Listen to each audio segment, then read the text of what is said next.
প্রেম ভালোবাসা সবার জীবনেই আসে। আর আমার রাধারানী কৃষ্ণ সখাকে মন প্রাণ দিয়ে ভালোবাসতো, তাই না?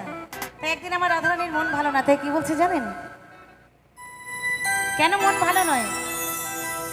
হ্যালো হ্যালো, আমার রাধারানীর মন ভালো না। কেন কেন? ওই কালার প্রেমে হয়ে দিবানা। আমার কৃষ্ণ সখা বড়ই চতুর ছিল, রাধারানীকে কথা দিয়ে অন্য জায়গায় চলে গেছে। তাই আমার রাধারানীর মন ভালো নয়। তাই মন ভালো করতে গেলে কি হবে? সবাই কিন্তু আনন্দ করতে হবে, কি তাই তো নাকি? আর দিদি ভাইদের তো কোনো কথাই হবে না। তাই বলছে রাধারানী বিনোদিনী, বাঁশের সুরে পাগলিনী, আর জল ফেলে জলান্তি রাধা, আরে জল ফেলে জলান্তি রাধা, যেত যমুনা রাধারানী। আমার রাধারানীর মন ভালো না। হ্যাঁ গো, ওই শ্যামের প্রেমে হয়ে দিবানা।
যায়, থাকা কি যায়,